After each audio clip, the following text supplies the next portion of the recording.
Hello, listeners. I hope everyone's doing well. This week, I went shopping. I went shopping to buy a new pair of workout pants at my favorite spot for such things, Lululemon Athletica. Now, I love their clothes, but also pretty sure there needs to be some kind of disclaimer here that other brands are available. What I didn't love, however, was the 360-degree mirror in the changing room.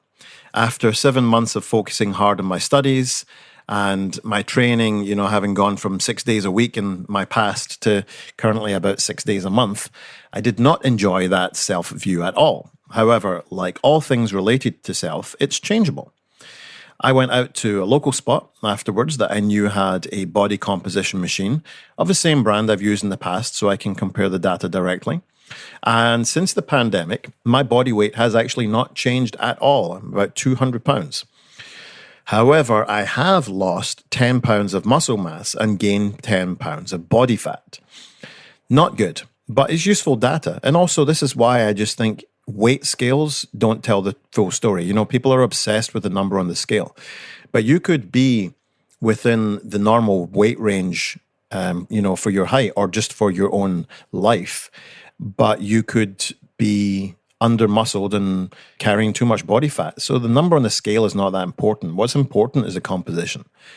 Anyway, after getting this information, I began to think about, why has this happened? And really, I think it's just come down to a loss of mojo. I'm not immune to that, just like anybody else. And what really did me in was the pandemic. I was really, really active prior to that. I would get up every single morning to go walk the dog. And then have breakfast and go and meet friends to strength train, which I did 3 times a week, just purely strength and accessory work. So there was a squat day, a push and pull day, and a deadlift day. And in between those days were long walks, which I would do, carrying odd objects. I remember living in Hong Kong, we would often put our body weight in each hand onto farmers' carry handles and go walk around the neighborhood. I have friends in California that used to do crazy things like hook themselves up to the front of their Jeep and drag that around the neighborhood. But I sometimes also used to go for a walk with, like 45 pounds on a sled or something and just pull that around. All things that made you look ridiculous, but were good just for functional training, I guess we would call it. And then usually in the evenings, I'd go to do some kind of martial arts just to get some aerobic work in, and also just because it's something I enjoy. On Saturdays, I would often try either a new sport or just a different activity. So maybe go swimming, go do stand-up paddleboarding, wakeboarding, trail running. And then on Sundays, I'd usually just rest. I also used to track my food. So I knew what I was eating, how many, grams of protein, fat, and carbs I was having each day, and had a target for each. Except I didn't track anything on a Sunday, and I would just eat whatever I wanted, which usually consisted of things like pancakes or sourdough French toast. So that's the things I like for my breakfast. Then, one day, like it did for everyone, except for those living in Florida, apparently, the pandemic happened. And I was in lockdown. No gym, no martial arts, no meeting friends. Over here, you were only allowed outside for 30 minutes once a day. And you could only go within 5 miles of your home. So you couldn't drive somewhere and go for a walk. You had to walk within 5 miles of your front door. If you drove somewhere to go for a walk, they counted that as a leisure activity, which was illegal. Crazy. But yeah, for the first few weeks, my motivation was high. I'd walk out or run out with my dog, do some push-ups and air squats in the sitting room at home. But of course, as days turned to weeks, turned to months, I just stopped. Eventually, lockdowns eased off and gyms reopened, but I just couldn't seem to get the motivation back. It could be for a range of things, I guess, loss of habit. Loss of routine, but also things like self-shame, because going back to the gym, I was now unable to do things that I could previously do quite easily. And also just the whole dynamic of the gym had changed. It used to be if you went to the gym and someone was doing squats and you wanted to get in the squat rack, you would just say, hey, can I work in? While they were squatting, you were resting, and vice versa. But now, you go to the gym and people are occupying the only piece of machine and they're sitting on it on their phone. Texting, watching TikTok, whatever it is they're doing. But the point is, if you're not doing leg extensions, why are you on the leg extension machine? It's not a seat. and you're blocking it for everyone else. But, you can't really go up and say that to people. It's a bit confrontational. So you just have to deal with it, and sometimes I've gone to the gym and not been able to do what I wanted to do because people were blocking the equipment, doing exactly that. So anyway, I thought about this and think, what did I used to enjoy? I did used to really like martial arts a lot. And I also enjoyed powerlifting or just strength training. So why not try that again? So I messaged the University of Edinburgh Powerlifting Club and asked if I could go along. I did. There wasn't a pair of headphones in sight. It was great. Everyone was super friendly.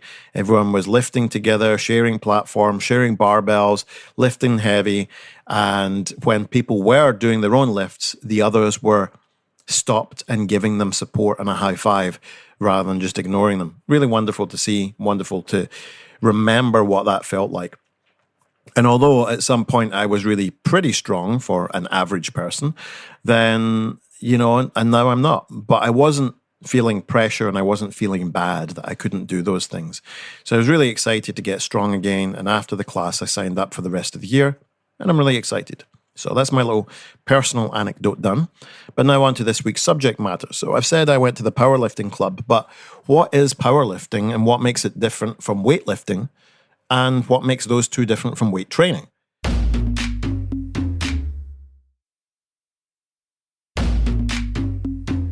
So on the days the powerlifting club aren't training, the weights room is being used by the weightlifting club. Weightlifting and powerlifting are sports, and they're two different sports. In powerlifting, there are 3 lifts you train for: squat, bench press, deadlift. In the squat, your aim is to take the largest possible load through the minimum legal range of motion, legal being legal in the competition of that sport. And usually the aim is to get the hip crease below the knee. That would be legal. Powerlifters also tend to do what's called a low bar squat, which is where the bar is slightly further down your back than it would be for weightlifting, which I'll cover in a moment. And the reason is just simply a mechanical advantage. In biomechanics, it's called a moment arm, and when the load is closer to the pivot point, which is the hips, then you can usually lift a lot more. In the bench press, again, the largest loads are taken through the minimum legal range.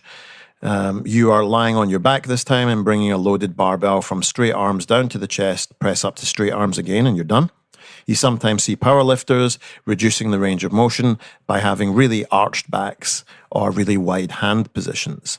Finally, we have the deadlift where you pick the load up from the ground, hips and knees lock out, and you return the barbell to the ground under control with your hands on it. You don't drop it from the top. You sometimes see powerlifters with a really wide stance called a sumo stance. Again, it decreases the range of motion. In weightlifting, there are 2 lifts, but once there were 3. The lifts are the snatch and the clean and jerk. Until 1972, there was also the clean and press, which was removed due to difficulties in judging standards. Mainly competitors were leaning really far back and doing almost what looked like a standing bench press minus the bench. So what are the 2 remaining lifts? Well, in the snatch, you snatch the barbell from the ground to over your head in one movement. Usually the lifter starts by squatting down behind the bar with a very wide grip, almost hands at the ends of the bar, and then pull the bar up the hips and then drop under the bar real fast, catching it overhead and standing up out the bottom of that squat whilst holding the bar still overhead. There are other variants like a power snatch or a muscle snatch where the athlete will not squat under the bar again, but just pull it up in the air. These are usually not performed in competition simply because most people cannot power snatch or muscle snatch as much as they can snatch. That's usually technique limited, though. You normally find novices can almost power snatch as much or more than they can snatch just because they're lacking the technique. In the clean and jerk, in the clean portion that looks like a deadlift, you start from that deadlift position and quickly pull the bar up, extending your hips and then shooting real fast under the bar again, catching it on the front of the shoulders. Then standing up in what we call a front squat and get ready to perform a jerk, which is where the knees bend and then straighten again, and that kind of force transfers into the barbell and propels it overhead until the arms are straight. As support or accessory for weightlifting, These weightlifters will often train high bar squat, which is different from the low bar squat powerlifters do. And that's because you can keep a really upright torso, which is really important for weightlifting, but it's not important for powerlifting. Which brings me finally to weight training. So as I said, on certain days in the week, the weights room is used by the powerlifting club, and on other days it's used by the weightlifting club. But at no time is it used for weight training, which is the first difference. Weightlifting is a sport. Lifting weights is not a sport. Everything you do in weightlifting is to be better at weightlifting, and everything you do when lifting weights is to be better at life. The next difference is that when I was describing powerlifting, you notice that I said it's when a participant takes the largest load through the minimum legal range of motion. When you're lifting weights or weight training, then the focus on taking the loads through the largest range of motion you can around a joint. So you should be squatting as deep as you can with good form, but not as shallow as you can possibly get away with. So why have I gone to powerlifting again? Why would I do a sport and not train for health? Well, I'd argue that doing a sport is more healthy than not doing a sport at all. And it's a good motivator for me. I'm actually a very competitive person, and I get more out of that competitive environment than I do out of an environment where I don't train very hard at all. Anyway, if you're thinking about struggling with motivation, then I think, considering joining a club could be a good idea. I've said before on this podcast that the number one predictor of success is adherence, and the number one predictor of adherence is enjoyment. Have a great week, and if you want to send me an email, then you can do so. getfitguy@quickanddirtytips.com. Although I would like to note that I don't check the emails anymore. Someone over there checks them for me and then forwards me anything useful, because I've just had some strange and unusual emails. So I don't want to have to deal with that. I don't think anyone should have to deal with harassment or anything like that in their jobs. So if it takes me a while to get back to you, then I apologize, but those are the reasons. Get Fit Guy is a Quick and Dirty Tips podcast. Thanks to the team at Quick and Dirty Tips, Morgan Christensen, Holly Hutchins, Brannon Getchis, and Davina Tomlin. I've been Kevin Dunn and will continue to be Kevin Dunn for the rest of my life. If you have a question for me, leave me a voicemail, 510-353-3104. Email me, getfitguy@quickanddirtytips.com. Visit quickanddirtytips.com or check out the show notes in your podcast app.